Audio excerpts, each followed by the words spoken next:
ಈ ಒಂದು ವಿಡಿಯೋದಲ್ಲಿ ಇಂಡಿಯನ್ ಬ್ಯಾಂಕ್ನಲ್ಲಿ ಖಾಲಿಯಿರುವ ಸ್ಥಳೀಯ ಬ್ಯಾಂಕ್ ಅಧಿಕಾರಿ ಎಂಬ ಹುದ್ದೆಗಳಿಗೆ ಅಪ್ಲಿಕೇಶನ್ ಕಾಲ್ ಮಾಡಿದ್ದಾರೆ. ಒಟ್ಟು ಹುದ್ದೆಗಳ ಸಂಖ್ಯೆ 300.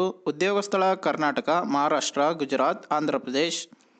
ಇನ್ನು ಈ ಒಂದು ಹುದ್ದೆಗೆ 48,000ರಿಂದ 85,000 ತನಕ ಪ್ರತಿ ತಿಂಗಳು ಸ್ಯಾಲ್ರಿ ಕೊಡ್ತಾರೆ ಅಂತ ಹೇಳಿದ್ದಾರೆ. ಯಾವುದೇ ಪದವಿಯನ್ನು ಕಂಪ್ಲೀಟ್ ಮಾಡಿರೋ ಅಭ್ಯರ್ಥಿಗಳು ಅಪ್ಲೈ ಮಾಡ್ಬೋದು. ಕನಿಷ್ಠ 20 ವರ್ಷಗಳು, ಗರಿಷ್ಠ 30 ವರ್ಷಗಳನ್ನು ಹೊಂದಿರಬೇಕು. OBC ಅಭ್ಯರ್ಥಿಗಳಿಗೆ 3 ವರ್ಷಗಳು, SC/ST ಅಭ್ಯರ್ಥಿಗಳಿಗೆ 5 ವರ್ಷಗಳು, PWD ಅಭ್ಯರ್ಥಿಗಳಿಗೆ 10 ವರ್ಷಗಳ ಕಾಲ ವಯೋಮಿತಿ ಸಡಿಲಿಕೆ ಕೂಡ ಕೊಟ್ಟಿದ್ದಾರೆ. SC/ST PWD ಅಭ್ಯರ್ಥಿಗಳಿಗೆ ₹175 ಅಪ್ಲಿಕೇಶನ್ ಫೀಸ್ ಇರುತ್ತೆ. ಇನ್ನುಳಿದ ಎಲ್ಲ ಇತರ ಅಭ್ಯರ್ಥಿಗಳು ₹1,000 ಅಪ್ಲಿಕೇಶನ್ ಫೀಸ್ನ ಪೇ ಮಾಡಬೇಕಾಗಿರುತ್ತೆ. ಲಿಖಿತ ಪರೀಕ್ಷೆ ಮತ್ತು ಸಂದರ್ಶನ ಈ 2 ಸ್ಟೇಜ್ಗಳ ಮೂಲಕ ನಿಮ್ಮನ್ನು ಸೆಲೆಕ್ಷನ್ ಮಾಡ್ಕೋತಾರೆ ಅಂತ ಹೇಳಿದ್ದಾರೆ.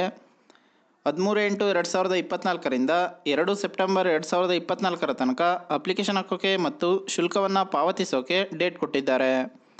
indianbank.in ಈ ಒಂದು ವೆಬ್ಸೈಟ್ನಲ್ಲಿ ನೀವು ಅಪ್ಲಿಕೇಶನ್ ಹಾಕ್ಬೋದಾಗಿದೆ. ಇನ್ನು ಈ ಜಾಬ್ಗೆ ಸಂಬಂಧಪಟ್ಟ ಅಫಿಷಿಯಲ್ ನೋಟಿಫಿಕೇಶನ್ PDF ಅನ್ನು ಈ ವಿಡಿಯೋದ ಡಿಸ್ಕ್ರಿಪ್ಷನಲ್ಲಿ ಕೊಟ್ಟಿರ್ತೀನಿ. ಒಂದ್ಸಲ ಓದ್ಕೊಂಡು ನಂತರ ಅಪ್ಲೈ ಮಾಡಿ.